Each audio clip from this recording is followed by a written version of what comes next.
Hi, everyone. Today is Thursday, April 19th of 2021, and welcome to the weekly crypto review starring MooAnt. How's it going, Moo? Going great. Another wonderful week in crypto. Metaverse is killing it. Several tokens are killing it. I'm noticing a lot of projects, continuing to do well. The marketplaces on OpenSea and the Axie Infinity marketplaces and everything else, they're just exploding.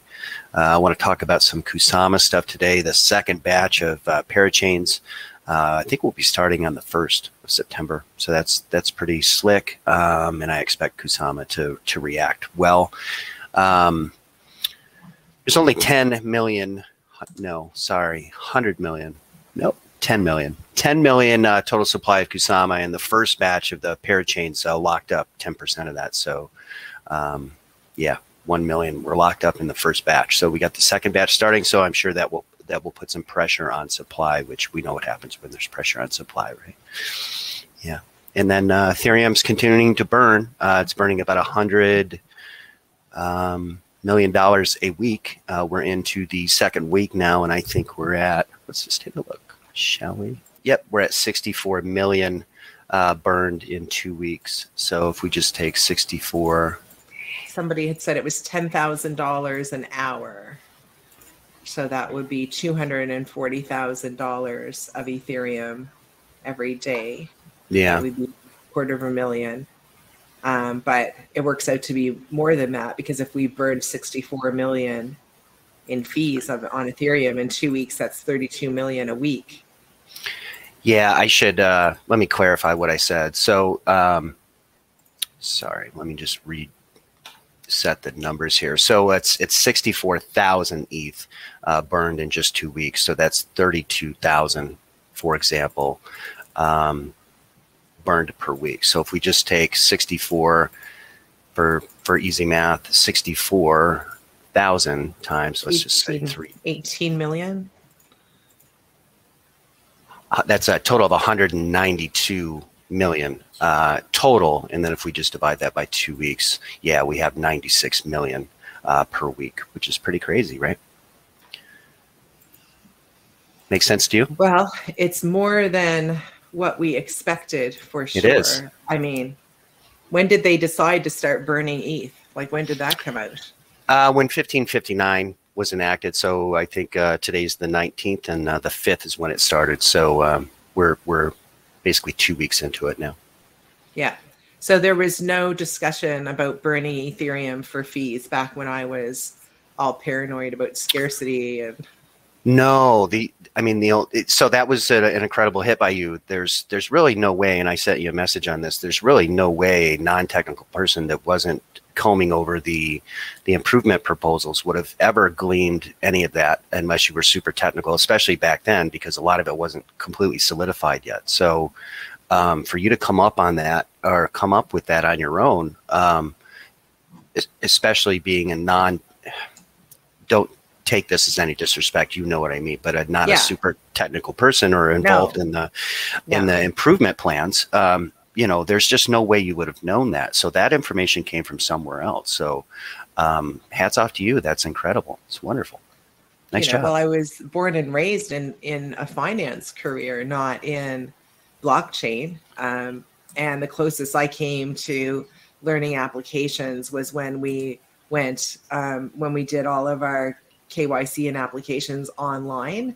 Yeah. And then you would have issues and glitches, and I was always pretty good at kind of figuring out like how to get around stuff, or what somebody might have forgotten to do, or that kind of thing. I almost felt like I was someone who worked for Microsoft, because I'd be driving down the highway. I think I mentioned this before.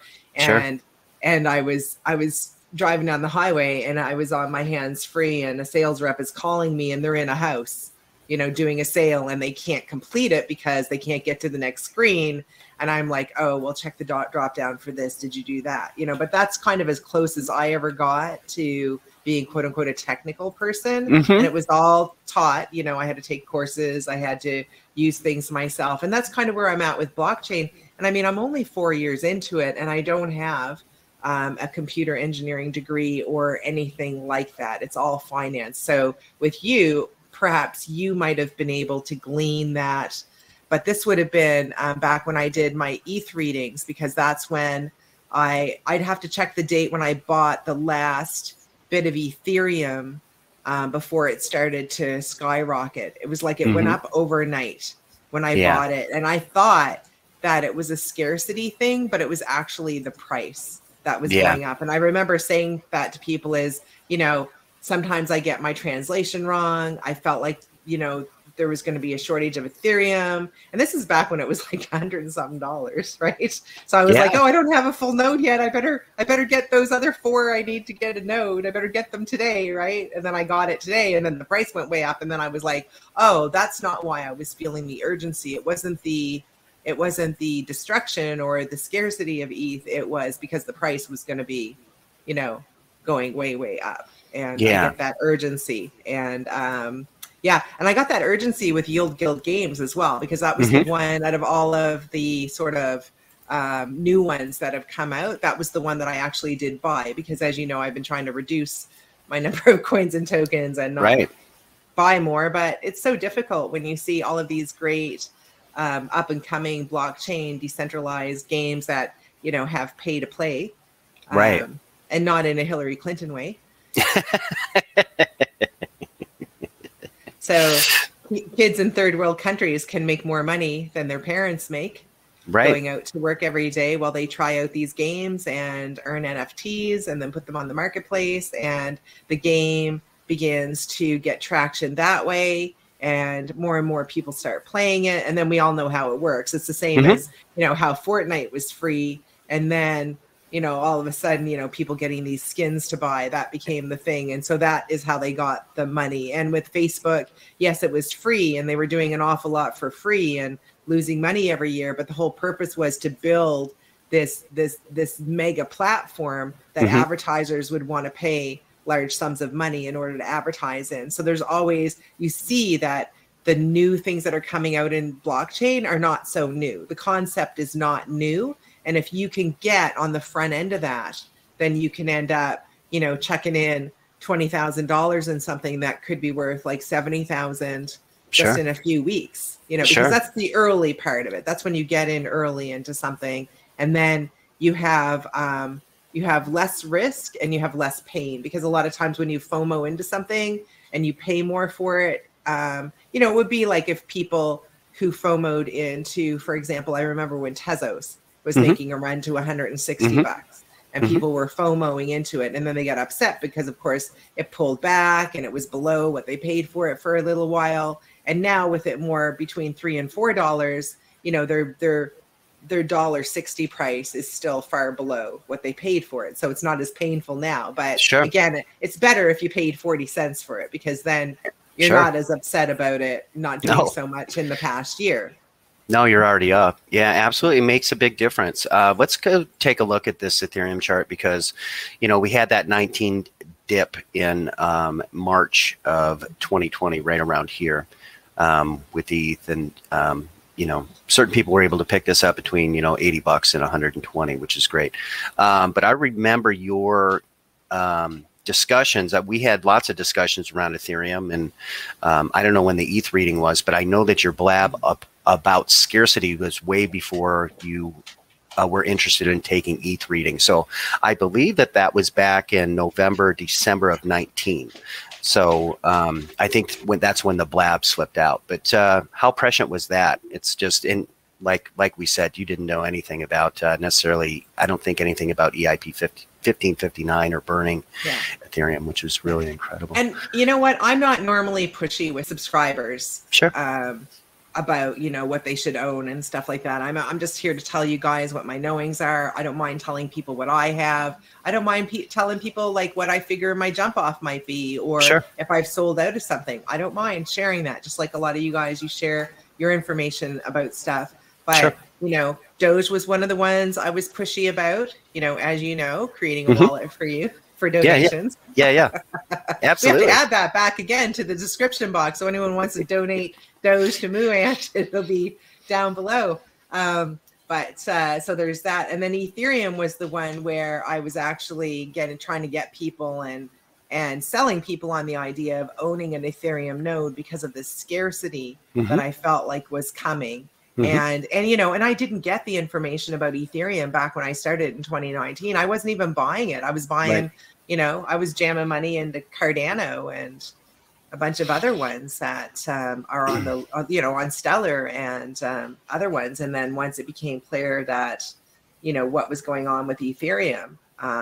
And so the timing was really, really great. It was. It absolutely was. Let's do this. Let's take a look at the total market cap real quick.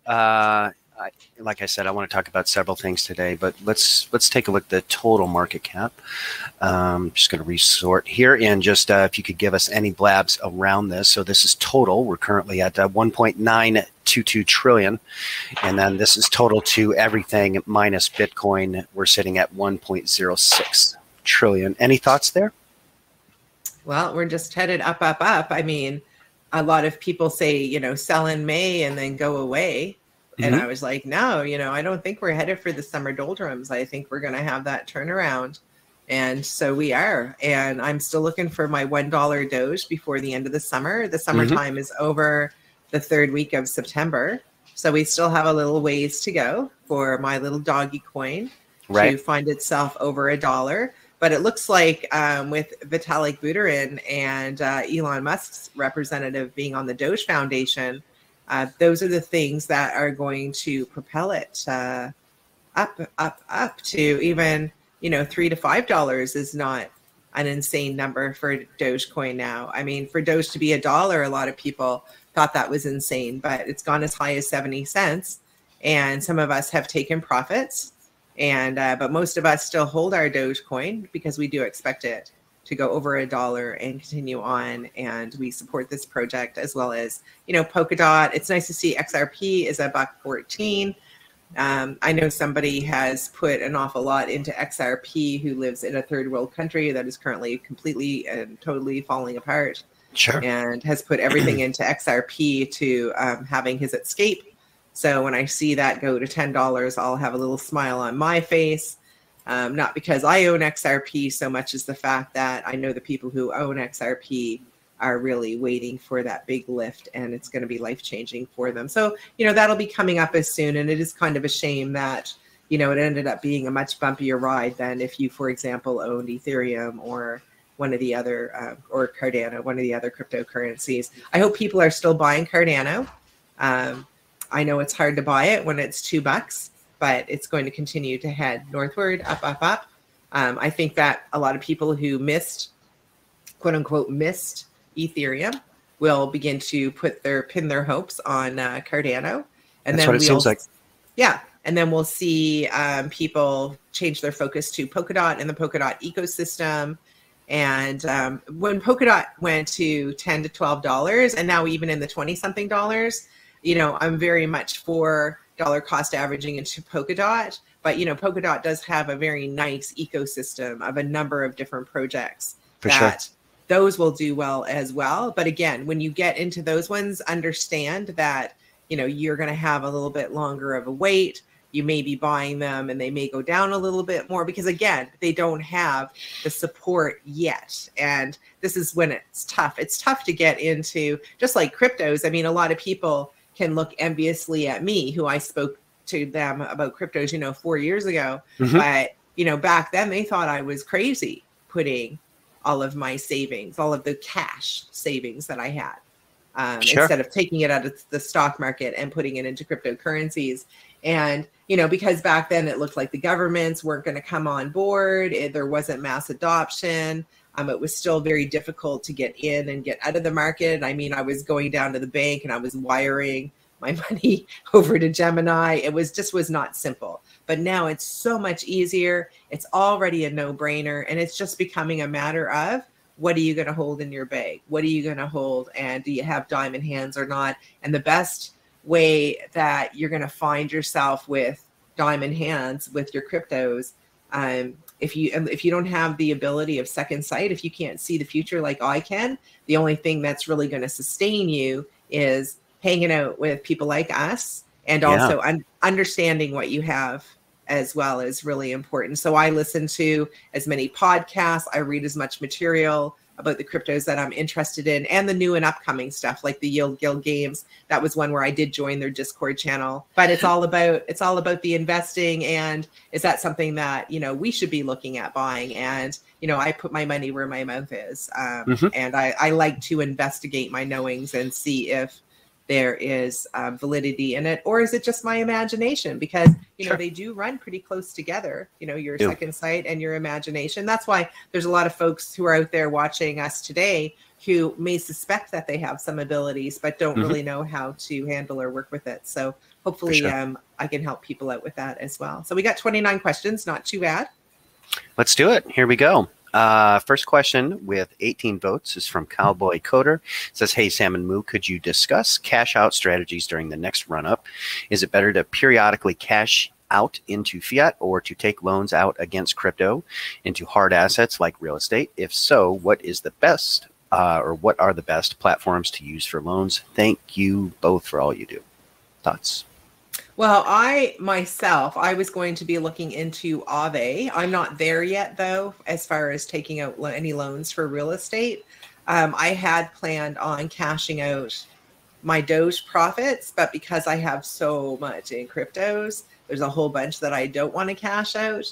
And stuff that I've owned might have flipped into and have owned for less than a year. I won't have any problem getting past the 1 year point holding them.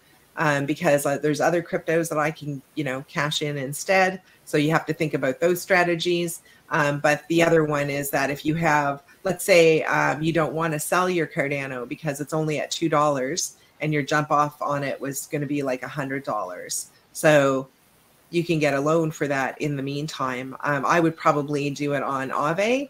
And I was listening to a program on Bankless where they were talking about that and the liquidity and how you can set it up so that you don't get wiped out if the market takes a big pullback. So I think that that's a good strategy to consider. My strategy, again, is to actually cash some money out and distribute those cryptocurrencies into the ecosystem, simply because if you hold 6 and 7 figures of a coin, I mean, imagine if every single person who held 6 figures of ETH never sold any. Right? If they hadn't, I would have never been able to get any Ethereum because I wasn't in early enough to get it for, you know, 10 or 15 bucks where somebody could, you know, much easily buy, you know, 10,000 or 100,000 worth of Ethereum.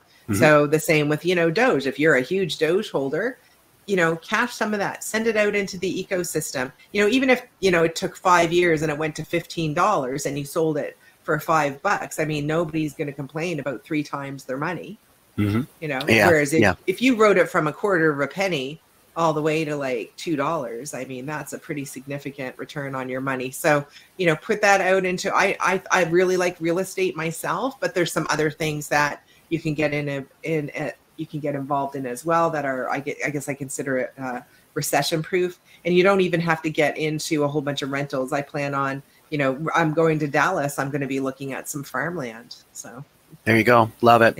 Yeah. Cowboy Coder, what I would say is everyone's cash out plan is going to be different, right? Depending on many things. A lot of it based around education or what you have built or your current environment or your goals. So Sam and I have always talked about having goals. What are your goals, right? Because what are you going to do with the money, right? I mean, are you buying a capital asset, meaning something that's going to generate income? Are you paying off debt? If you take a loan, is the interest rate higher than what you're paying off, or is the interest rate higher or lower than what you'd be generating?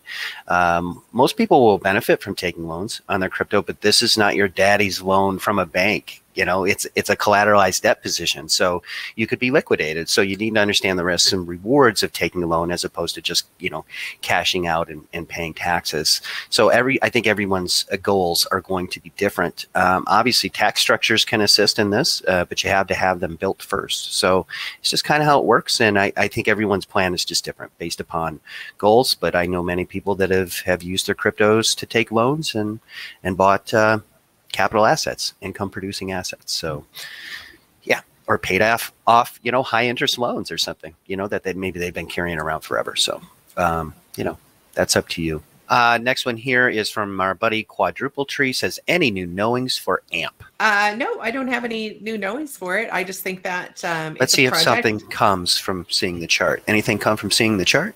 So AMP is still hanging around. So that's one of the ones that you've got a little bit more time to dollar cost average into. It is going to go big. Like I see it around $6. So I do see it at like one of the 100 times. And it's only number 49 on the, and it's a good deal right now. Like it's down 50%. So that was one that people asked me about. That would be a good deal to buy like right now. And I was like, well, you know, it's down 50%. It's 6 cents. I see it being in the single dollars. So I would include that. And then I went and I bought it myself too. And my dollar cost average on it is like 6 cents. And I'm just going to hold it. It's just one of the ones that, you know, as more and more money comes into cryptos, anything that's in the top 100 is just going to go up and up and up in cost. So, you know, AMP, even before people even start to notice it, it could be like 15 or 18 cents. Do you foresee any specific use case for AMP? Does anything stick out to you, or are you hearing anything? No, I wasn't hearing about any specific use case for AMP. Okay.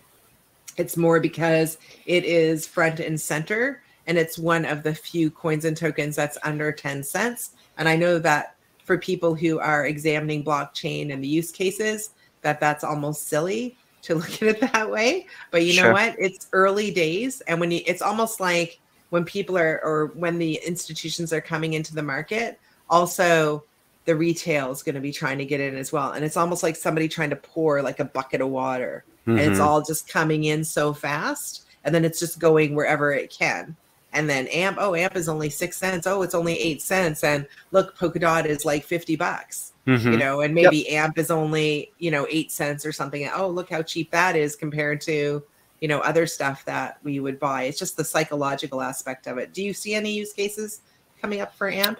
No, that's why I asked, because not really. You know, there was a lot of hubbub, not from technical people, not from people in the know, not from actual people that, you know, but just kind of talking heads that were pontificating that, you know, Amazon might, you know, be using this AMP. No. Yeah. I don't think there's any of that going on for me. No, me neither. That's kind of why I wanted to bring it up, just because if people were under that impression from maybe something they heard, I wanted us to get a chance to chat about it a little bit, just to, this next one here is, hey, Sam and Moo. Solana and Luna have been on a tear lately, and they may be long-term holds. So let's just do this before I read the second half of the question. Let's go look, because these two have also been some kind of talking heads favorites over the last, and I want to make sure I'm selecting the right thing, over the last week or so. So if we just take this and why don't we just sort the top 100 by 7 days gain, we will see here that Terra Luna is up 72%. Solana is up 69%. But, you know, Arweave is up 96, and, you know, Audius, one that we mentioned and talked about on Psychic Nerds a few times, is up 113%. But let's get back to the question. Sorry, I just wanted to check that. I wanted to see how it was comparing to some of the other ones. They've been on a tear lately, and they may be long-term holds. I wonder if you had to pick any number of coins to spread out funds for a hodl for 4 to 5 years, what would be in there? Choosing from Solana, Luna, ETH, ADA, XLM, DOT, and Link. Feel free to add any other favorite blue chips if you like from Ani. Well, I don't have really any information about Sol and Luna. Now, we talked about Solana before, just when it was after it had started to rise and was in the top numbers. And I find that with those ones, it's, you know, like most of the ones that I got turned on to, it was before they ran. You know, like ADA before it ran, Stellar before it ran, DOT before it ran, Link before it ran. You know, it was all when these players were smaller. So for Sol and Luna, it's like, oh, well, how come you didn't know about Sol and Luna? Well, I mean, like I said, I can't buy them all. I mean, and I don't get information. I mean, how many do you need? You only need 3 to hit pay dirt. And we did talk about them. I think on both of those, they were tokens that we liked and networks that we liked. Yeah. Yeah. I didn't buy them though, because I was like, well, you know, I mean, I bought DOT under $3 and I bought Link when it was just over $2. And, you know, I got Stellar and ADA when it was in the single pennies. And I got Ethereum when it was, my dollar cost average on that was like $120, I think. I have to look. But still a lot less than what it is today. So for me to go in and buy Sol or Luna, just because I'm like, oh yeah, those are good, those are long-term homes. But I mean, look at the prices of them. And what do I see the top end multiple? You know, I see that once cryptos get into that kind of level of value, that it becomes more difficult to make some good returns on them. Just the same reason that I don't feel like, you know, Bitcoin is a good bet right now. And I see in the charts, like how much our altcoins are going up, and Bitcoin is just kind of going up and down, up and down, up and down. But, you know, our stuff is still going up and in many cases staying up. So I'm wondering at what point the Bitcoin maximalists will flip and say, well, you know what? Bitcoin was the leader for a while, but it's not going to be the leader soon. And we better you got to get in front of this stuff. Like you can't, I find a lot of people will pile on, you know, after the fact. And I'm not saying that Sol and Luna don't have more tracks left. I'm just saying that a lot of people are into the multiples, and I would still be sticking with ADA, Stellar, DOT, Link, all of those. Thanks, Sam. So out of this list, back to the question, out of this list, you kind of, for a hodl for 45 years, you like more things like ADA and DOT and Link and ETH, possibly, rather than a Sol and Luna. Is that what you're saying? Yeah. Because if you bought some XLM for, I mean, what is the price of XLM now? Is it like 30 something cents, or let's see, because it was down a bit. Stellar, Stellar's 35 cents.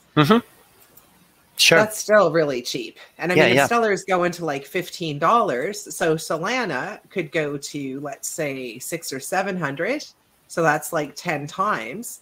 But if Stellar goes to, let's say, $15, well, I mean, just even $1, it's already 3 times there. So at 15, so that would be a lot more, like 45 times your money. Sure. As far as the BTC maximalist, I don't care what they say. They don't influence my actions at all. They can believe whatever they want. I'm on a different path.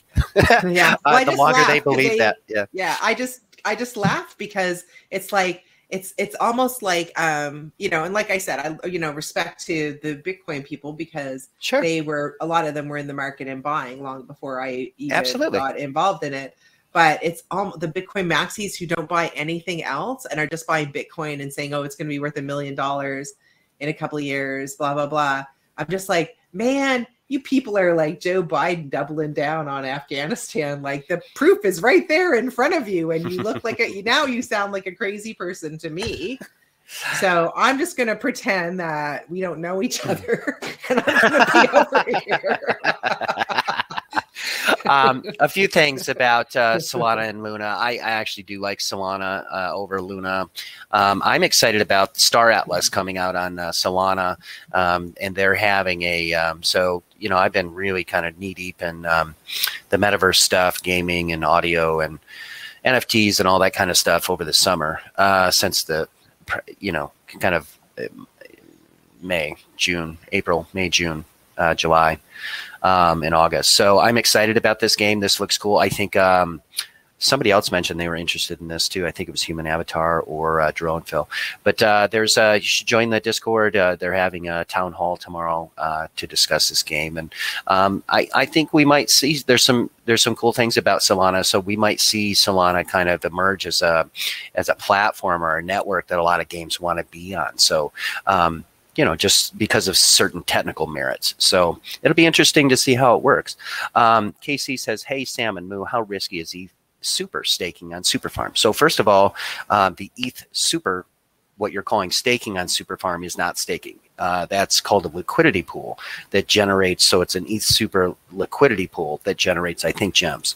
But anyway, and then they have staking other things. You can stake your Rev up there, or you can stake your INJ coin, or you can stake your Super up there for things.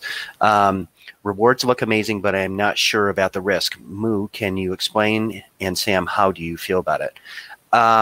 So the risks are the same with any kind of liquidity. Anytime you're providing liquidity, it's important to know what you're doing. You have issues with impermanent loss. If you don't know what that is, just Google it, and it's an economic term.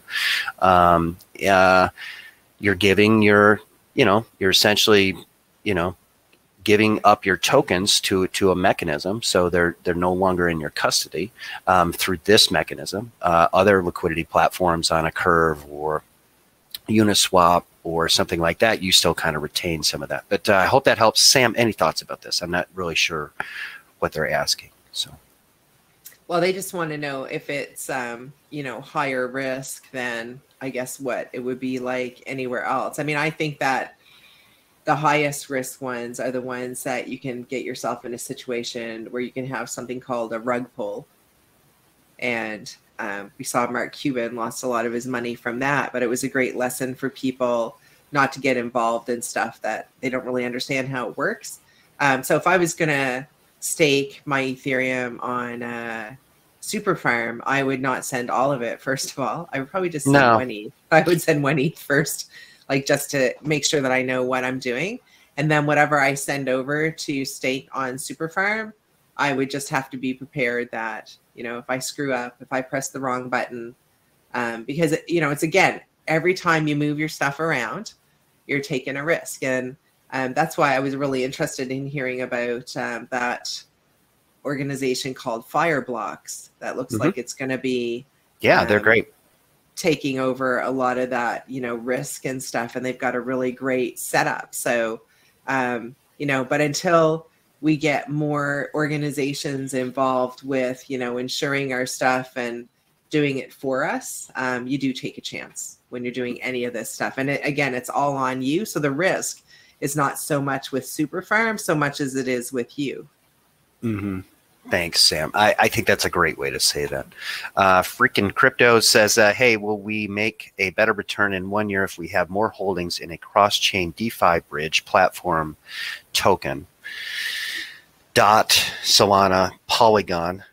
So first of all, what you're talking about there is they're networks. They're not necessarily a bridge. So I feel like I'm getting caught up on the language today. Anyway, I'll just read the questions. Dot, Sol, Polygon, etc., or the side parachain tokens Reef, KSM, Aave, GRT. So once again, I'm lost in the language. I'm not sure why you smashed a couple things together. Their goal is long-term, hold and only move into out of token balance position based upon their maturity, risk, and abilities to earn by all their different services and live off the yields. I hadn't planned on living off of any of the yields anyways, because I do see, like, over the next 10 years that there'll be so many changes in the cryptocurrency sphere. The best thing that you can do for yourself is get educated, stay timely with what's going on. And when you make enough profit, if your dollar cost average on Reef is like 2 cents per Reef, and it goes to, $25, like, freaking sell it. Like, forget about the income and stuff. Like, just sell it. I mean, how much money did you make on, a 2 cent Reef? And you probably bought like 100,000 of them, and then now they're worth $10, and now you got $1 million worth of Reef. And my question to you is, wouldn't you rather just buy an apartment building or a piece of farmland in a place like Texas, which is just one over from a subdivision, and wait for that contractor to come and offer you $10 million for that $1 million piece of land that you bought? Or do you want to continue to hold it on Reef, where maybe 2 years later, something better than Reef comes out, the developers move over there, and again, there were stores like everybody used to go to, Woolworths and Dominion and, well, even more, Sears. Whatever happened to Sears, right? Let me reread this question. I'll rewrite it a little bit. So let's say he's saying, would you rather have like train tracks, like the train tracks of Dot, Sol, Polygon, Ethereum, ADA, you name it, or would you rather have the train cars, these individual train cars that can run on those tracks, like a Reef, Aave, GRT? So any thoughts there? What would you rather have? The train tracks, these networks, or the apps, dApps, and tokens and specialized side chains and parachains that could run on those train tracks? I think is what they're asking. I like to be able to get the train tracks if they're inexpensive, you know, like buying Ethereum at $120 or, you know, getting DOT at $2.70, even at $12, you know, that was a steal of a deal. It's later on that, you know, when DOT is, you know, $50, $60. Well, okay, let's take a look at PokeStarter now. Let's look at Poke Markets. Let's, you know, anybody who bought those. And I mean, I hold some of the DOT ecosystem, but my mind when I got it was, I was just going to put it away and forget about it because the volume on it was only like a couple 100,000 every 24 hours. There wasn't a whole lot of people, you know, active on that system yet. But again, people are still just discovering polka dots. So you have to be patient and, you know, and you will not be able to get some of these cross-chain you're not going to be able to get some of them at these cheap prices a year or two from now. And the thing is timing. All right. And I know that to try to time myself, that's just silly. I don't even try to do that anymore. This is just silly because somebody's like, well, why don't you buy all this? And then you can sell it when it reaches the high. And then you can flip over here and buy that at a low. And I'm like, yeah, and why don't I just take over the world? I can just take all your money from you if I can do that. You know, so what I'm doing is I'm trying to disseminate the story. And like I said, the story for me was Bitcoin was overpriced. People were going to invest in Ethereum. People were going to miss Ethereum. They were going to start looking at Cardano. Then the people were going to start looking at other ones besides Cardano as well. Like Polkadot was going to be really big. And it was just going to go down the list. And, you know, things are going to get crazy soon. And it won't really matter what you hold because the water that's rushing in is going to raise all boats. And I think a lot of the FUD, I think people who sold their XRP at 17 cents are feeling pretty dumb right now because it was just FUD. It was just, you know, and they lost out big time on that. And I hope that if they sold it, that they put it into something like Ethereum or like Polkadot at $10 or, you know, I hope that they made up for, you know, their significant, well, actually they wouldn't have made up for it even if they bought DOT because DOT is, you know, about 2.5 times more than it was at its low. And XRP, I mean, if you sold that at 17 cents and now it's at $1.15. So it's quite a multiple, 5, 6, it's like 6, 7 times more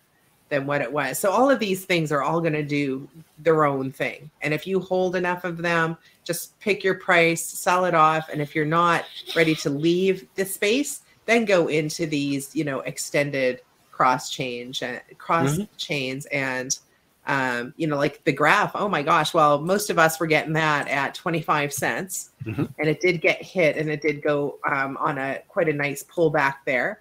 I think it went as low as maybe like trying to see what the low point was, like 50 cents. That's about right. Yeah. But it went as high as, you know, what was it? Like 284 was the high that it went.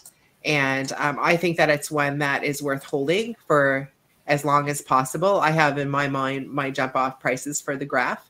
But this type of, you know, buying into the cryptos, it can be really hard on your head because, you know, you buy it at 25 cents and you watch it go to $2.84 and then it pulls all the way back to like 50 cents.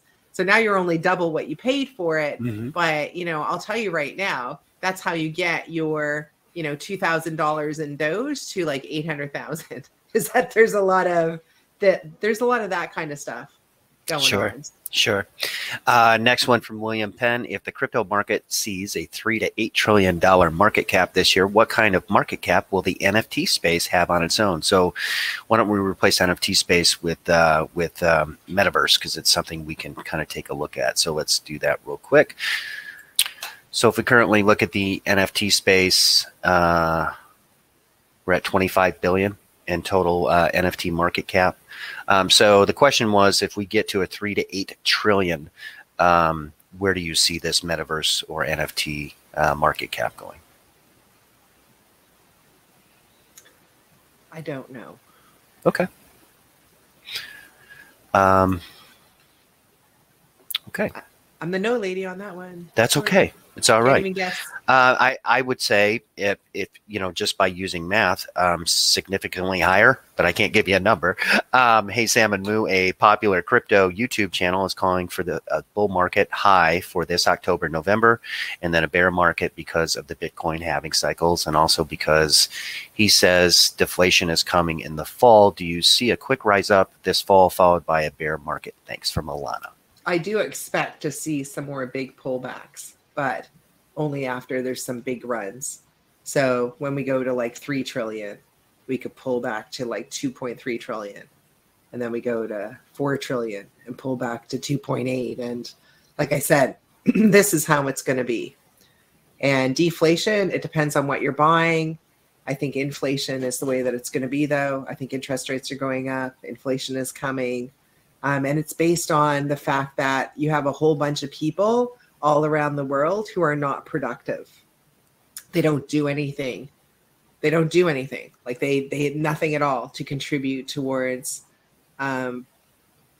anything being created, any sort of service, like nothing at all. And there's just way too much of that going on in the world, like across the planet. And sometimes it's because people don't have access to, education. So you can even have individuals who are very able-bodied and they just don't have the opportunity where they're at. So again, not doing anything, they have to, take handouts, that sort of thing. So I don't see deflation coming. I feel like it's going to continue to be inflation for most things, just because anything that you want is going to be inflated because of including the cost to borrow money is going to be inflated because more people are going to want to borrow money and there's going to be less liquidity. So the interest rates are going to go up. And so this is like with the housing market, a lot of people are expecting it to crash. Oh, there's going to be deflation and stuff. And I'm like, no, I don't think that's how it's going to happen. I think it's going to go up, and then the interest rates will just maybe curve it down a bit and then make it more normal, and then it'll just go up. So it won't go up. It won't increase by like 30% in 1 year for one area. It'll be more calm, like, oh, it went up 3% this year or something like that. Interest rates will sort of throw some water on the fire to slow down inflation, but it comes at a price. I mean, it comes at a price of, if you were used to paying $10,000 a year in interest on a mortgage, now it's going to be $25,000 a year interest on a mortgage. So you're going to have to get a less expensive home. There's going to be less in the way of housing for people. There's just, oh my gosh, it's complicated what's coming. And one thing for sure that you need is your cryptocurrencies. I really encourage people to take profits when they get to that point, because there's a reason why the people on the other side say greedy gets you caught. If you try to hold on for too long for something, then, and let's say it goes up like this, and you don't take any profits, like nothing at all. But let's say here instead you take like 15% off, and it goes up like that, but then it crashes down. Well, I mean, you've got that 15% there that you took off, which is already more than what you put into it. Yep. And now that it crashed down, you're like, oh, do I take that 15% and do I buy more? Because that'll double my bag, right? Sure. You think, should I do that or not? So instead of being all freaked out and upset that the market has pulled back and landed on you, now you're thinking, yeah, you go shopping. You're like, oh, well, this is very interesting. Yeah, you're like, I swear to you, I did not care what happened to my overall crypto portfolio with the last pullback. For the first time, I actually had profits. And I made a decision to go shopping, and I wasn't even going to. I was not interested. I was like, no, that's it. I'm getting out, And then I was like, oh, I can't help it. I can't help it. It's too cheap. I can't help it. Yeah. Alana, these, you and I both know these halving cycles are very, very predictable. You and I have seen quite a few cycles now. Do I think this time it's going to be different? I've never seen this sort of institutional and adoption and banks and governments and retail, and soon to be pensions and ETFs springing up all over the world, and you name it, right? So maybe this time's going to be different. I know that personally I will be watching the market very, very, very closely. Like, I'll be shutting off a lot of noise around my world at the end of September through October and November, and we should have a pretty good indication if we're going to be affected by this natural math cycle of the halving. What else can I say about that? I still feel like October is going to just be an incredible month, though. So I don't know how to square those two things. So let's just say I'll be watching it very, very carefully. But I'm just really glad that, most of you didn't listen to any of those talking heads. You listened to me, not them. Aren't you glad? Sure. I think a lot of people are glad. Yeah. But I would caution everyone that we would be moving into that time period at the end of September, October, November. So keep an eye on your cryptos. And you know what? Maybe we just blast off to Pluto. I don't know. I'm just going to be watching it very intensely and have some plans ready for whatever happens. But anyway, Free Spirit 2022 says, "Hey, Sam and Moo, given the following scenario, you have $10,000 of play money. You must purchase 2 cryptos today and sell in the fall of 2022. So that's basically a year from now-ish. You already have full bags of many of Sam's favorites. You are limited to the following choices." Okay, they're going to limit our choices. You do not have any of these. Which would you purchase? Illuvium, XYO, Tower, Alien Worlds, Solana, Electronium, Yield Guild Games, Reef, Baby Shark, Rev, Matic, Digibyte, Theta Fuel, Spore, KCal, the Graph. So those are our choices to pick from, I guess. You could only pick 2. You have $10,000. You can only pick 2. They said. Oh my God. Well, I stopped buying my XYO, so I haven't been watching the price of it because I'm in now. So, and it pulled back to 0.0087 again. When it went to 1.2, I thought the next bottom was around 0.8 of a penny. So that's still pretty cheap. And we already looked at Graph. That's like 92 cents. Let's see. Yield Guild Games is back over $7 again. It did a nice pullback where it was under $6 yesterday. Yeah. I probably would have picked that one if it was under $6, but it's over $7 now. So again, we're looking at multiples. Oh geez, I haven't checked Reef either. Because again, I've got my full bag of Reef, but it's still on my reading list. So when I do a reading special, Reef is at 2 cents. So I'm still going to favor Reef. So that's going to be one of my choices. Because again, it's just 2 cents. And geez, oh my gosh, it's so hard to choose. Like there's so many good ones there. I'm going to say, let's see, where's Matic at right now? Yeah, I could only buy 2 and I don't have $1. Oh, Matic's at 138, so it's gone up quite a bit actually. You know what? I'm going to pick Matic then. I'm going to pick Matic. Yeah, this is so hard. This is incredibly hard. Let me say some things. Illuvium, I think, is going to revolutionize the blockchain gaming space, okay? But I don't really want to buy a governance token. I'd rather be able to buy in-game assets, and we're just not there yet. But a year from now, it should go pretty well. So if I could buy the governance token and stake it and earn SILV or ILV, sorry, IILV. Sorry. One of those. I can't remember which. Okay. I'm just going to say that one because I think it's going to be amazing. And then I would probably take Matic. So I'd probably take Illuvium and I'd probably take Matic out of the list. It's real hard. Yeah. Yeah, it is. Good, very good list. Yeah. Pizza, would you rather game? Okay. So would you rather have $10,000 of Rev or $10,000 of YGG? Oh, wow. What would I rather have? Because Rev, I don't have any, right? I don't have any Rev. So I'm probably going to go for Rev because I already have YGG.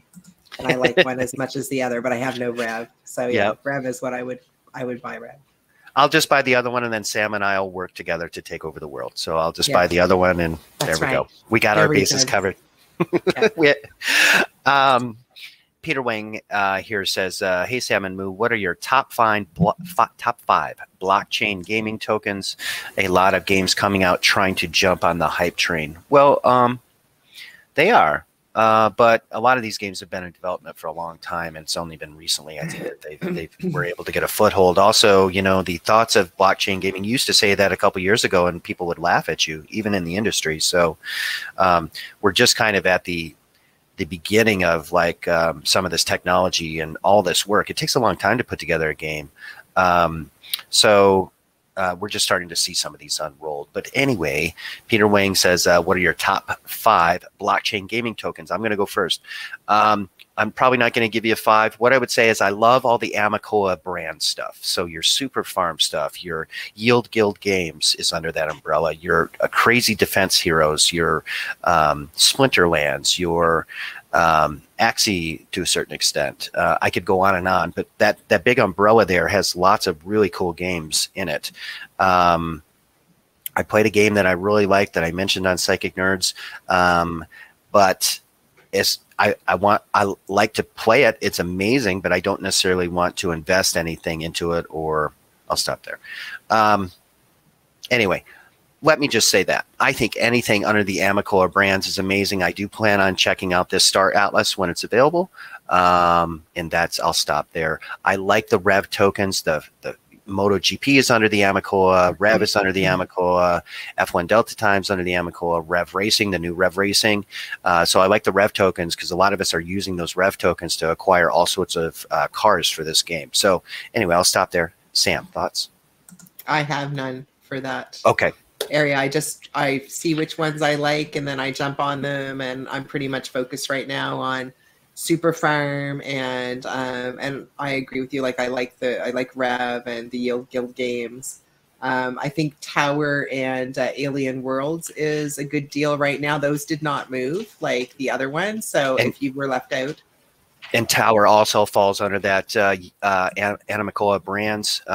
I think they're just going to be a powerhouse. They really seem to they have all the cool games, right? And they got what's cool because it all kind of falls under the same, you know, big umbrella.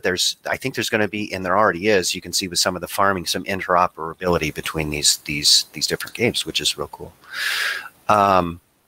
Anyway, hey Sam, hey Samantha, greetings. My question is about Anchor, not really talked about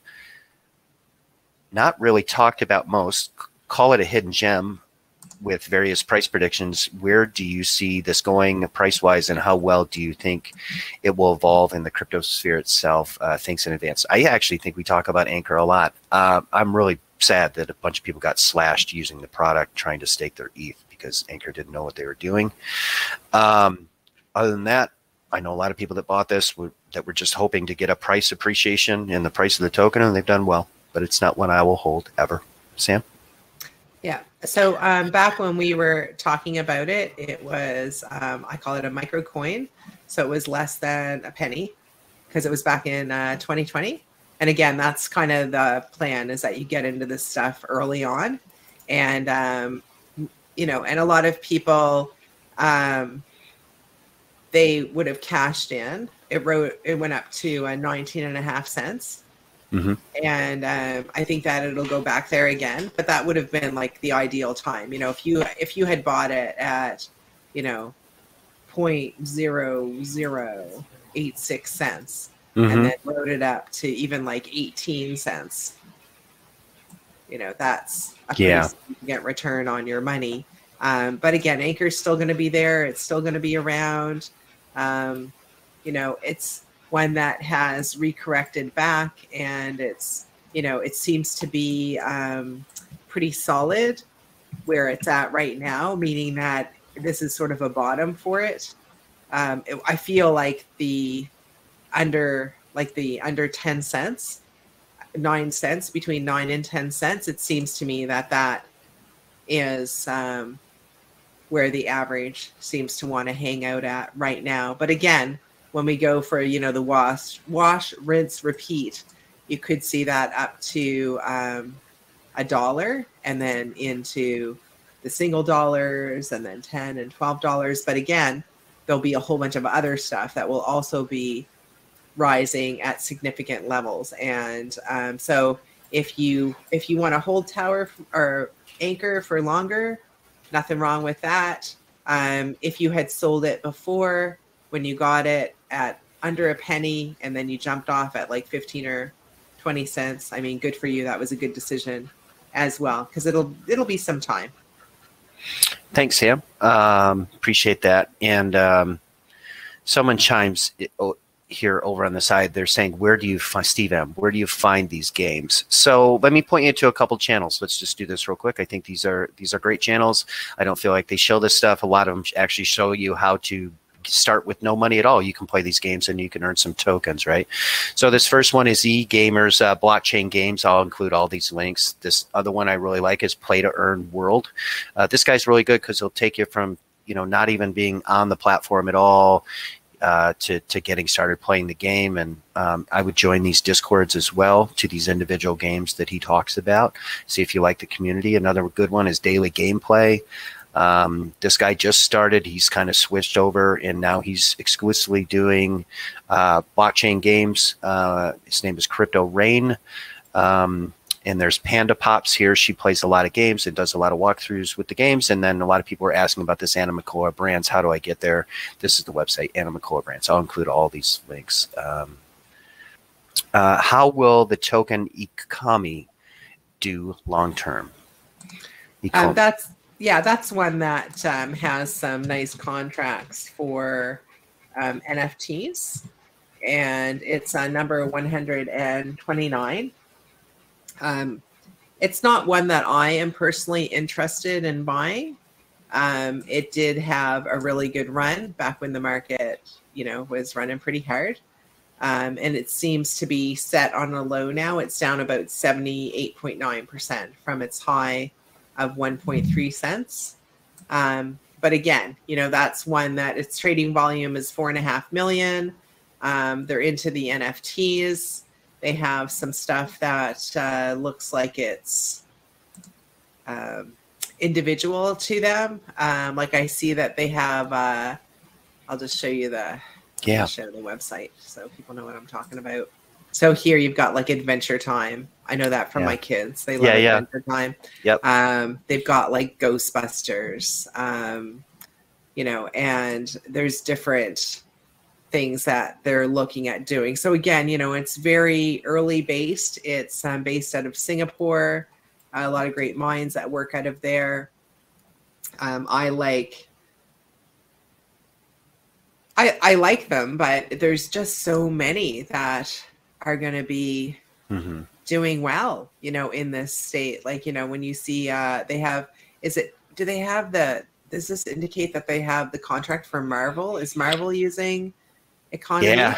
Yeah, so that's a big one. I don't know. So the VV platform, and you guys can join their Discord. It's pretty good. They do own a bunch of IP rights to a bunch of things, but I don't think they're exclusive. But like, I think this week, for the whole week, they're doing they're releasing digital versions of Marvel Comics. I'm sure you saw that, or did you just get that intuitively?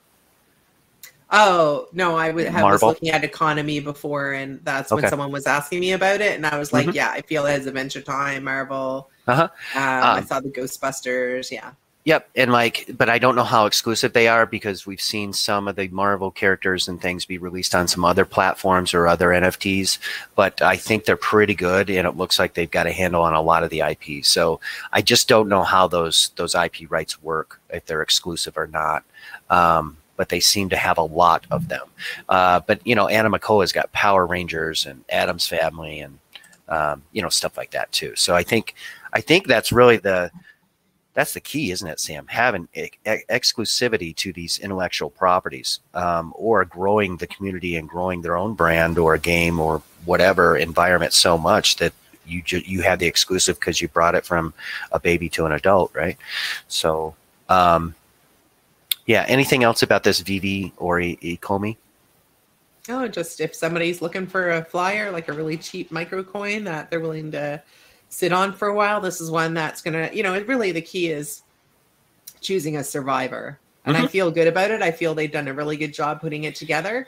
And it's just a matter of, you know, being discovered. I mean, there's a lot out there to choose from. So when people are coming into cryptocurrencies, they tend to just first they look at just the first 20 to 25, and then they get bit. But if somebody's just like, okay, I just want to do the NFTs, you know, then economy is one that they're going to be looking at, you know, seriously as well. But, you know, that's a down the road one, just like I felt like Phantasma. That's another one. Soul. That's another one that is, you know, it's a down the road cryptocurrency. I mean, right now it's volume, its trading volume for 24 hours is it's less than 500,000 for 24 hours. It's when they get into like a couple of million in 24 hours, that's when you can start to see that, okay, this is being discovered.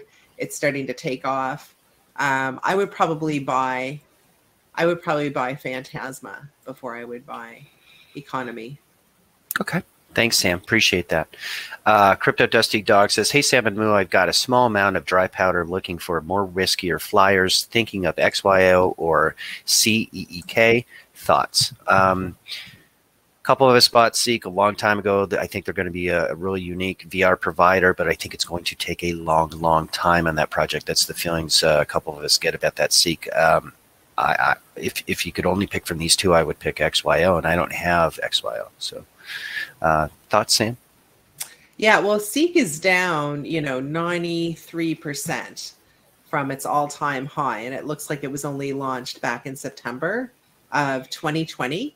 So it is very new. You're right. It is going to take a long time to get there. Its trading volume is only 102,000 every 24 hours. So again, a very small group of people who are into that. But again, you know, it's 0.0063. So it's pretty small. But I would go for XYO just because, again, that was one of the ones that it's one of the newer ones that I actually put my money into, and I haven't been buying too many of the newer things recently. But you know, sometimes it gets so all up in your face with the information. You're like, yeah, I can't help it. I'm FOMOing for that, so I'll buy it. So I'm still gonna go for XYO. Mm-hmm. Yeah, I think I bought my Seek in the spring of 2020. I was attracted to it because of the partnerships between Universal Music, Apple, T-Mobile, and an existing VR platform already. And I think at the time they were manufacturing VR headsets and then decided to morph over into this token. But I think it's going to take forever on this one, if it's even successful at all. So that's the feeling I get, is that this will take forever. It's what I get. I don't know why. Sam and MooAnt, I'd like both your opinions on NOIA, N-O-I-A, Syntropy, as I have a little tucked away. I hope you are both well. Okay, let's take a look at that. So I'll just put it in here. I don't even know what this is. I don't know if I've ever heard of this. It's at 29 cents. It's up 143 for the year. It's up 62% in 30 days. I don't know what this is. Why Oracle has partnered with this network. Okay, I don't know anything about this. Any thoughts, Sam? No, this one's not on my radar at all. I had never heard of it, and it's actually one of the ones that nobody asked me about. Mm-hmm. And I see it's number 300 on the list, and you know, its trading volume is just under 1 million every 24 hours, so that's not too bad. It is down about 67% since its all-time high, which was in September of 2020. And I would say that because of where it is on the list of things, that it's not going to, you know, it's like ranked number 311. I don't feel like it's going to all of a sudden gain all of this traction like some of the other ones that we hold are. Right. Okay. Thanks, Sam. Blue says, hey guys, which gaming token should I buy today? Thank you. What games have you played, Blue? What Discords have you joined? That's how you should decide which gaming token to buy, I think, is go play the games, interact with the community, find one that you gel with or that you like or you think has immense potential. That's what I'll tell you. Yeah. Sam? What was the name of the one that you said? Atlas, is it? What? Star Atlas. Star Atlas. Yeah. So that was what I was getting, what Blue should buy when it comes out. So Blue, why don't you set those coinage aside and then check out Star Atlas, right? Because on the Twitter and stuff, they're going to be launching and everything. So take a look at that and see how you feel about it and set your money aside. And so I don't really agree with you buying one today. I think that you should wait and see what's going on with that, and then get in on the sideline with this. I mean, some people were able to get Yield Guild games at 50 cents because they were one of the people who registered a wallet, and they were one of the lucky 32 wallets that got into Yield Guild games at 50 cents. But even after that happened, I mean, that was the big clue that this was going to be a big thing. When they had all of their coins, all of their tokens snapped up so quickly. So even somebody who got in at $2 into Yield Guild games, for example, is doing very well with that right now. And that's, I think, the direction that you should come from with that, Blue. I love that. Thanks, Sam. That's good advice. In superfarm.com store gem, I now see cards of action figures that can be bought with gems. Is there value in purchasing them when I don't know what I'm doing? So first of all, you should never buy anything if you don't know what you're doing or what they're used for. That's just a waste of money, I would say, buddy. I think it's better to learn what those cards are, what they're being talked about, being used on the platform, what kind of abilities they give you as far as farming or staking or in-game assets, or you name it. Which action figure is the best to buy, and how are the cards sold? I'm not finding much info on gems. Gems is it's a farmed currency that you need super farm to farm gems. When I search, and I'm wondering, so there's no gems. If you were to search gems on CoinMarketCap or something, or CoinGecko, or you're not going to find gems. You can't buy it. It's you use it as like the super farm in platform currency. And I'm wondering how I can find more. So how to. So it sounds like all your questions are around super farm. Go to the super farm medium, watch Elio Trades, subscribe to his Twitter and watch his videos, and subscribe to the medium articles. And I think you'll learn all sorts of things, Chris. Anything to add there, Sam? No, nothing to add to that. I think that that's the best way to go about it. And, especially, doing some research on, super farms, watching some videos on it, going in and understanding the platform and, how that all works. And then just sometimes it only just takes a few days, and you can start getting, the handle on the best way to approach that. Michelle says, hey, Sam and Moo, do you have any price levels you recommended buying into the favorite coins in the top 100 that were not in the QLab list originally, like Axie Infinity, Quant, Elrond, Polygon, Synthetics, Swissborg? Do you have any prices you plan to sell them at, or any insights on their potential? Thank you, Michelle. Okay, well, I'll let you answer that first. I don't base my sales upon the price of a token. I base my sales on goals that I'd like to achieve. So I want to buy this specific business. I want to buy this capital asset. I want to pay off this debt. I want to buy a rental. That's how I determine when I sell. It's loosely tied to the price of a token, but it's not. I don't have specific dollar amounts or a multiple I'm waiting for.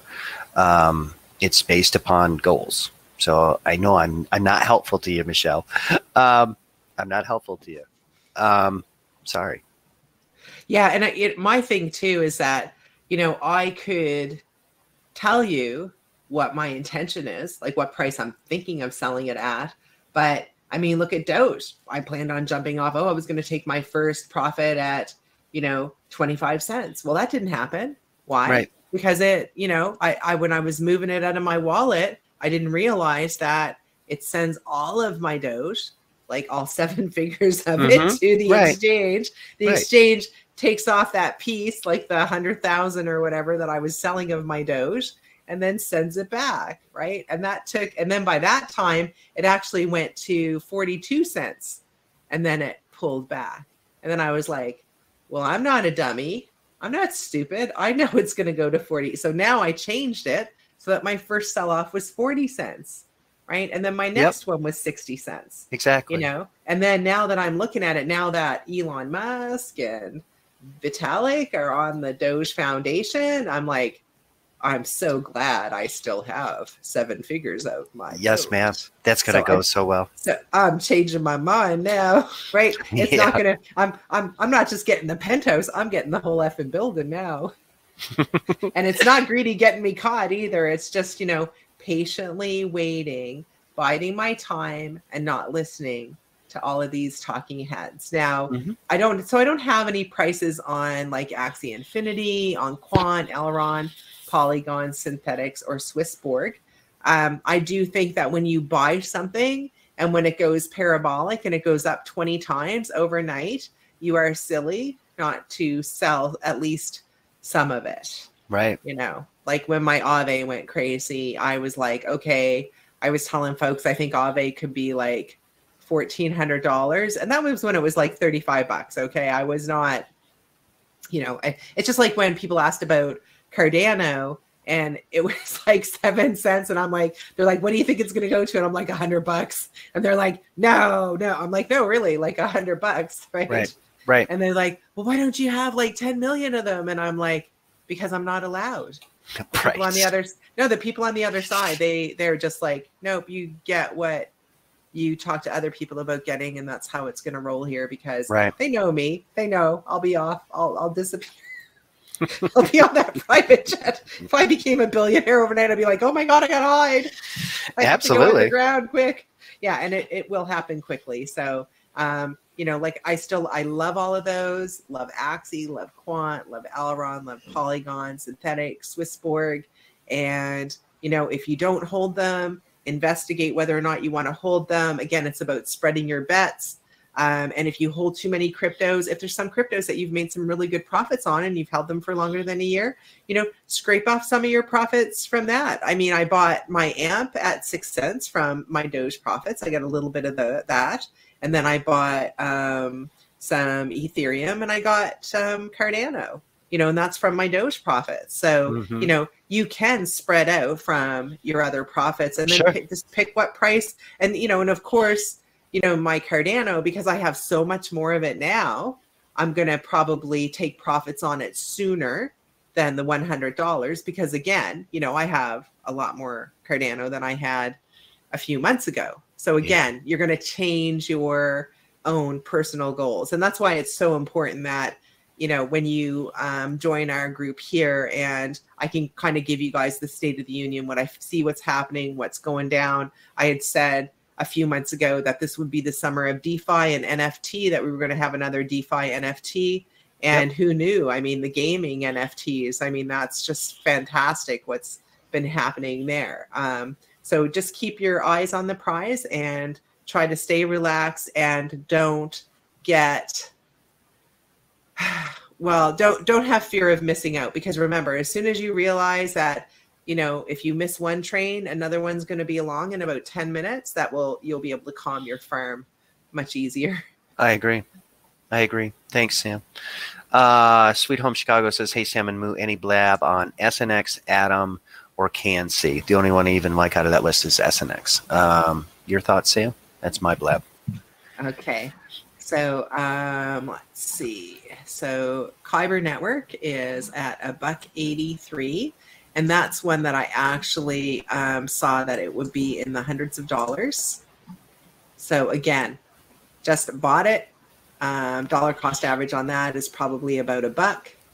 And I've been holding it for a long time now. And I'm going to continue to hold it. It is one of the laggards for this run. But I think that when stuff like that becomes popular and used by a lot of people, then you feel vindicated for holding it. I mean, its trading volume is about 7.4 million under 24 hours. So, you know, that's always nice when that happens. But there's so many new coins and tokens coming out, you know, in the gaming sphere. That seems to be where my focus is right now. And that's the other thing too, is that I have no problem selling off or leaving behind some of the older coins and tokens that I've made money on that, you know, yeah, sure, it's going to go up a lot more. Kyber could be like $80 in 2 years. But if I feel like I can get that kind of return from, you know, Star Atlas, for example, within the next 3 months, then I might go ahead and do that too. I like synthetics as well. Cosmos, I don't own that one. So you know, I'm not against people owning it. It's, again, it's in the top cryptocurrencies. It's, I think, it's number 28. So just by virtue of views, it will be doing really well. It has lots of activity, lots of volume. So I think that one's okay as well. Yeah, so if you hold any of the above, just keep hodling. And when it gets to the price that you want to sell it off and look and see what the new kid on the block is. Thanks, Sam. Great detailed answer. Jay says, what do you think of SPS Splinterlands? A friend says it's going to be the next Axie gaming coin that explodes. So once again, Splinterlands, just like Chain Guardians, falls under the Animocabrands. I would just tell you to go play it. Do you like it? Do you like the community? Is it inviting? Would you want to do it? Would you want to play the game rather there was an economic component or a potential to make money or whatever, or earn money anyway? I think that's a good sign that it's a good game in a good community. I like Splinterlands. I find it a little bit confusing, but I haven't spent much time with it. And I'm not really, I like card games, traditional card games, but some of these, like, you know, like Magic the Gathering and these kinds of card games, I don't really understand them very well. So, and I just don't devote time to learn them properly. So, but anyway, that's what I would say. Sam, any thoughts about Splinterlands? I think that a lot of people are going to be using Axie as a comparison just to draw people to their game and to get them interested and excited about it. Sure. I still think the Star Atlas is probably the better up and coming one between that and Splinterland. We'll just play a little bit of Pizza's game. Yep. One or the other. Yeah. So that was what was coming up in my mind was, hey, listen, you got some money you want to blow on this stuff? Go play Star Atlas, and it's only because Yield Guild Games is like over $7 now. So you know, I'm happy to hold what I got, but you know, now throwing in it's not, you know, $4,000 that you have to throw in anymore to get, you know, a little bit of play money in there. Now it's going to be like, you know, that $4,000 is now like $14,000. So again, you know, higher buy-in. So that at that point, you know, I'll hold on to my Yield Guild Games.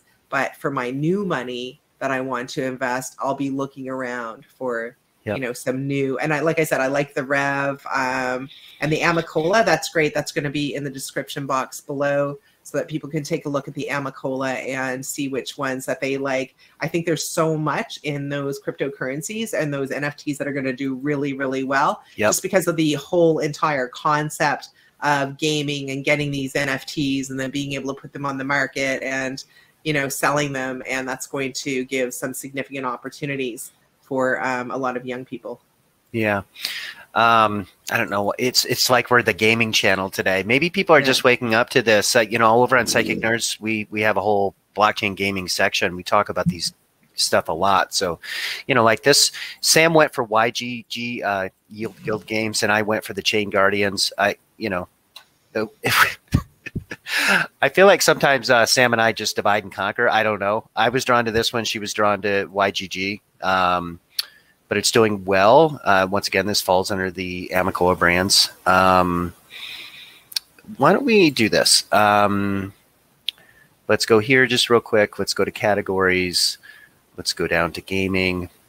I don't know. Let's sort these 7 days. So these are gains over the last 7 days. There's one that I think Santino was very interested in. Spore. I was interested in Spore. Came up with this independently of each other. That's up 21% today. Wow. Is that true? Anyway, let me close out of here. Sorry about that. I just took a... talk about easy to get 1 million of them. Right. Hey, guys, any new knowings for XLM? Thank you. Okay. Actually, XLM has been coming up a lot for Yeah, me. for sure. Yes. It's been coming up like a lot. Like I think that there's going to be a lot more in the news in Stellar, and we're just a few months away now from, I mean, January was when I saw some big stuff for Stellar. And again, it didn't happen last January, but even though Stellar did go up quite a bit, Stellar did have a nice multiple there. Right. So anybody who's holding it, but yeah, I still hold all of my Stellar. That's one that, you know, I'm up quite a bit on, but I feel like it has so much further to go. Obviously, feeling like it's going to be in the $10 to $15 range by the time I'm cashing in my Stellar Lumens. Thanks, Sam. This next one is, hi, my wonderful and lovely friends, Sam and Moo from Purple Roads. Hi, Purple Roads. How do you see Audios our platform working out for musicians, content creators, and for self-publishing? Will it be the end of record contracts as they were once called in the legacy recording industry? I like the look of the whole platform. So I'm a user up on Audios as a musician. I like the platform. I think it's pretty cool. I don't think it's going to be the end of necessarily record companies or record contracts, but it does put a creator in a lot of these platforms, these music platforms or our platforms and the NFT platform. It puts the creators in control of being able to legitimately get a residual on something that in the past has been so easy to fake, and musicians or artists have been hurt by. So I think this is where we're going. Thank God for blockchain, right? It will help protect the works and the transparency of creative people. Thoughts, Sam? One of the reasons I love the Phantasma for the NFTs and the artwork was because there is a fungible part of it where you can carry an ongoing commission or kickback to the original creator of the NFT, so that, you know, as their artwork continues to get passed around. So, for example, with my NFTs that I'm going to create, I'd like to set up, you know, a 5% so that every time my NFT doesn't get turned back into me and get burned, right? Because somebody's passing it in for a reading. You know, there's a 5% kickback that comes to Sam Jam Productions, because I mean, it could get passed around, you know, you could have like 1,000 of these NFTs. Nobody's ever passing them in, but they're just going up in value. Right. So it's, I really like that format. And I think that a lot of people who are in the artistic community would look at that and say, yeah, you know, finally, you know, I'm not just getting one and done on this stuff. I'm starting to get residuals, which it makes it a lot easier for you to survive, especially if you're somebody who, you know, just makes a living on your art. Not everybody is worth tens of millions of dollars. Most people are not, who are artists. You know, they make a living from it. So it's nice if you can be involved in something in the blockchain that gives that ongoing. So I think that what I see is the standard, you know, contractors going in and setting up some sort of a blockchain thing. So they're going to get involved. So there'll be their blockchain, but then there'll be the ones like audio. Right. So I do feel like there's going to be a split in the road. And so the people who are on audio, for example, or who are, you know, putting their NFTs, creating them through Phantasma, they would be more individuals who can understand the tech and work with it individually, whereas the recording studios and the companies, they'll have their own thing going on, right, in order to compete with. And what they'll do is, because there are some people who are just, you know, this is all too complicated for me. I mean, what if you have some teenager who's like an amazing singer, and the parents, you know, take them for an audition or something, and then the recording contract company says, yeah, you know, we'd love to, you know, bring her in on some stuff. Well, I mean, these parents of this teenage girl are not in a position where they're all of a sudden going to go in and know what the heck they're doing on Audius.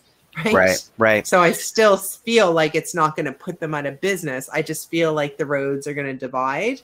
And then, you know, when that teenage girl comes to re-sign her contract, maybe when she's 25, she'll be like, oh, sorry, I'm going for Audius now. I don't need you guys anymore. So that kind of thing. Yeah. Right. Yeah, it's almost interesting. Like, you know, you see a lot of people hire people.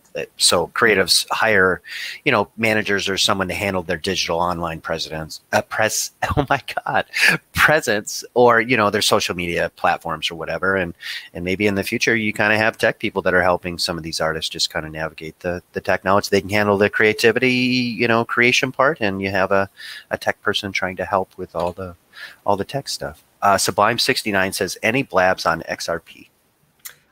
Yes, for people who are overweighted, if you didn't catch it earlier, you should look at peeling off some of your XRP and putting it into some of these gaming tokens that we're talking about. Because now that we're over $1, and I'm looking at, I'll probably be out of XRP between 10 and 12 bucks. So that means that it only has to go like literally 10 times what it is now. I feel like a lot of these gaming tokens that we're looking at now that I'm seeing, like I'm seeing some really big numbers in the ethos with that. Yeah. So I think it's time for you to peel off, you know, 500,000 of your XRP, time to give them up. Because people they have so much. They're just like, that's what they're like, Stan, please tell me that XRP is going to, it is. And aren't you glad you didn't sell it at 17 cents? You'd be feeling like a doofus, right? Right.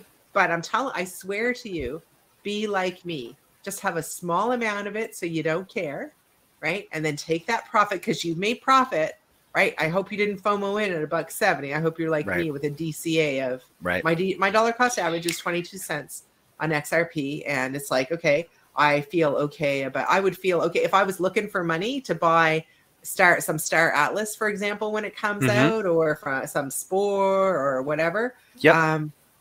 I would just sell off, you know, half of my bag of my XRP because you're in a profit position, you know, and you need to get over all those XRP army people and just call them the fools that they are, all holding their XRP like crazy. And they're only what are they? Like what? It went as high as 40 cents before. So, I mean, they're not up that much compared to, you know, even Ethereum has completely destroyed the returns on XRP. Absolutely. So, yeah. And I mean, the amount of money I had in Ethereum compared to my XRP was, I mean, gosh, I had like 50 times more money in Ethereum. So, well, you know, just to be clear, Ethereum's returns have destroyed just about every token on the planet, you know, over time. Over time. Oh! Except Doge. That's not true. It is. You have to deal with the reality, dude. I'm so sorry. How much your Doge cost you? It'll be okay. 0.00084 cents. So for those of you who want to donate to say thank you to MooAnt for all the time and energy he donates to the Sam Jammers, helping out and keeping me on the straight and narrow here, the Doge wallet will be down below in the description box. We're going to start posting that again. Thank you. I apparently I'm going to need it to buy a condo. Tinkerbell says, if someone has 50,000 sitting in a bank and they only have 25 ETH, but have full bags of other cryptos, is it best to buy more ETH and stake it in Coinbase and Kraken, or buy smaller ones like 88 Dot, Reef, Super, Matic, XYO, or wait for Doge to hit $2 and then take the profit and buy more ETH? Thank you both. Jeez. Complex question. Yeah, I think any of the above will work. I mean, I like all of those. You know, if you only have 25 ETH, you should take a portion. Let's see, 6 of those at 3,000. That would be $18,000. That blows my mind that it's going to cost you $18,000 to get 6 Ethereum. Oh my God. Anyways, okay, I'm okay now. I'm just waking up. I love it. I love it that it's that expensive. Yeah, so 7. So yeah, no, you need 7. So you need 7 times. So that's 21,000. So you should take 21,000 of your 50,000 and get up to your 1 node of Ethereum and then spread the rest around. How does that sound? Sounds good. And, you know, Tinkerbell, you don't have to stake it. You could put it up in an interest-bearing account, something like a Celsius or something like that, and then just earn interest. That way it's pretty liquid. You could sell it at any time. You could decide to stake it later. You could buy multiple condos, whatever you want to do. Joy Expanded says, hello again. What is your price prediction for Dot, Link, and Super? On Wayne's list, it says hundreds. Thank you. Yeah. I do. I do think that it will be hundreds. You know, DOT, my last sell-off on that is going to be in the hundreds. Say I got Link even cheaper than I paid for DOT. So again, I might jump off Link sooner. It just depends. Again, it just depends. Yeah. Super, you know what? I think I'm going to hold Super for a longer period of time, just because I think that Super is even earlier in its development than DOT and Link are, and that there's even more room for growth there. So yeah, it is hundreds. I will confirm with you, Joy Expanded. It is hundreds. I'm not saying to hold it to hundreds. You know, you do take a chance. I have made mistakes. I have been wrong about things. I'm sure a lot of people felt left out for the last 3 or 4 months because they weren't in the gaming tokens, right? Or they weren't in metaverse tokens, or they weren't in NFTs. But, you know, that's okay. I mean, a lot of these people that probably feel that way, they're still holding really, really good stuff, right? They're holding great stuff. And what a wonderful, just in the last year, I mean, people are up significantly in their portfolios, significantly, right? So anyway, a few more here, Sam. Crypto Dusty Dog says, I would like your thoughts on a coin called Hyperfund. Hyperfund. So actually the name of this coin, I had to kind of search around to figure out what it was. The name of the coin is HyperDAO. It looks like there's only a DAO attached to it. I don't know much about this. You know, when I see things, HDAO aims to establish comprehensive DeFi ecosystems, providing global clients with sound DeFi infrastructure. This all sounds great, but you know, crowdfunding, wallets, cloud exchanges, market forecasts, ads, there's already products out there working and running, and I don't know anybody. Is this a working product? I don't, it doesn't look like it's a working product. It's not one that I'm aware of. So I'll just stop there. Any thoughts, Sam? Yeah, I agree with you. I look really closely at that. And remember that a lot of stuff like MakerDAO only actually became a DAO a couple of weeks ago, I heard. Yep. Yeah, and, for sure. Yeah. So you can call yourself anything you want, but we all know what a decentralized autonomous organization looks like. And, you know, look into it and see if it is. But I completely agree with you that when you look at the list of the things that they're looking at doing, they're actually dissolving their DAO. So they're going into these smaller work groups. Yeah. But go ahead. Yeah. I was just going to say with that, you're right. There's why give your money to Hyperfund, Crypto Dusty Dog, when you can give it to some of the cryptocurrencies much higher on the list that are already doing these things. And that's really what I'm sticking with, is that, you know, you don't have to take a chance anymore. You don't have to do like the flyers like a while back. Now there's the, you know, there's the shoe in the door, and these ones, they are going to run forward. Like I said, with DOT, Link, and Super, I feel so good about all three of those. You and I both agree Matic is going to be really big. There's a lot of cryptocurrencies that are going to do fantastic. Absolutely. And I just don't want to discourage people from holding what they hold, because a lot of you hold stuff that I don't hold, and that's okay, because we have to limit the number of cryptocurrencies. I mean, there's going to be a lot of crypto millionaires all over the world. Yes. Thanks, Sam. Ocean Glitter says, hey, Sam and Moo, my mom has 5,000 to buy tokens today. Which ones do you recommend? I don't know if we recommend. If it was our $5,000 and we were just getting started. Man, I don't know. I'd probably try and make it as simple for her as possible. So I probably wouldn't be going up on Uniswap or anything like that where you could only buy or sell there. Try and make it very simple. I would do things like Chainlink, ETH, the Graph, you know, like Coinbase stuff. You know, something Aave, you know, ADA, you know, DOT is available now. Stuff like that. I just try and make it as simple as possible. I would try and just get train tracks is what I would do. Well, I would do Aave. I would do some of the apps as well, or some foundational technologies like the Graph and the Link. I would do that. Thoughts, Sam? Yeah, I think that with $5,000, that if she looks at getting 10 of them, and just stick with the bigger ones too, like I said, and, you know, get her Stellar's still cheap.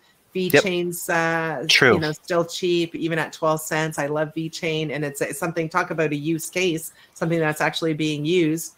You know, get her to put some gunpowder into Ethereum. So get her to put $500 into Ethereum just to have that, because you need that to run stuff anyways. You might as well get it while you can Well, you can get it. Yeah, I would. And, you know, Dogecoin, she'll have some fun with that. She'll love having Dogecoin. Yeah, so I would just spread it over 10 different cryptocurrencies, keep it real simple. And like I said, and I like your choice of the graph. The graph is still under $1. It's only 90 cents. Tezos is still under $4. It's $3.47. Yep. Oh my gosh, I'm like almost like buying more Tezos because it's just been such a laggard for so long. And when I see the institutional money coming in, the ones like that, the multiple is going to be pretty significant. Yeah, I noticed they started, I started hearing some people talk about they've initiated a marketing campaign. So I think there were several ballparks last weekend that were running Tezos ads on the scoreboard, which is pretty cool. Lynn says here, hi there. I received an airdrop of Minerium, MNE, and I'm just trying to figure out what to do with it. So this is trash, Lynn.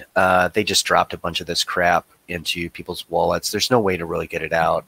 There is, but it's just nonsense. And what it's saying it's worth, you can't really get that. I know it's saying it's worth quite a bit of money, but it's just not. So I just wouldn't mess with it. And it looks like several people chimed in here as well, Matt Zelenko and Kitty.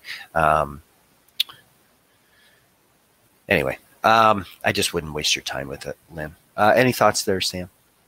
Oh yeah, I agree. You know, these total scams that, you know, make you try to believe that something is that it's worth something, and you know, and then they airdrop it, and then you end up having to pay all these fees in order to get it out. And apparently it went as high as $9.60 back in June of 2017. So I don't know what happened there. I mean, some people really got stabbed on that, didn't they? But look at the trading volume. It's like 37,000. Yeah.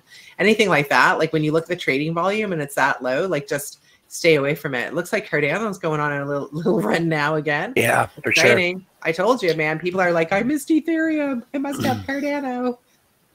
Yeah, why don't we take we're right at the end here anyway. So maybe just to close it out, we're not going to get to all these questions. Maybe just here at the end, we can take a look at the market and see what's happening. Yeah. So let's just resort this real quick.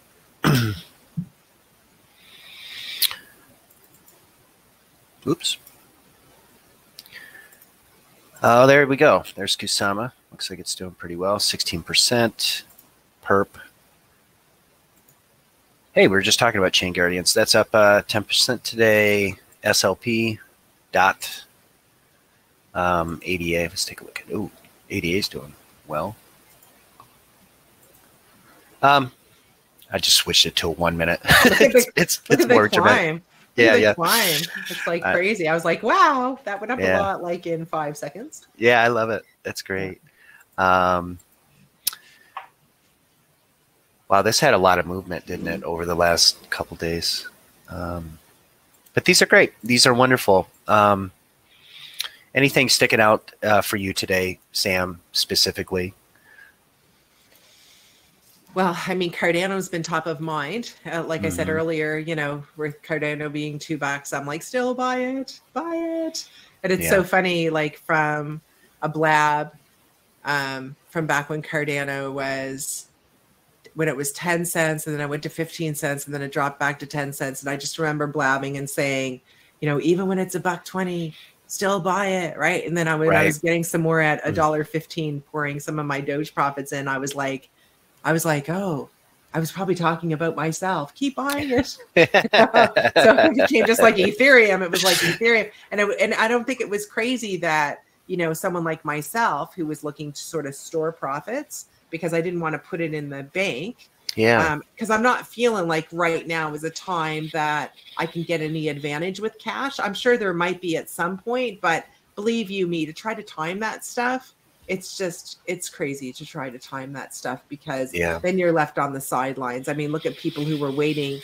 to get into cryptos and waiting for it to drop more. Right. Absolutely. And they were left buying, like at paying 4 or 5 times more for their coins. Yeah, it's sad, isn't it? Best time to be in the bull is in the bull, right? Always.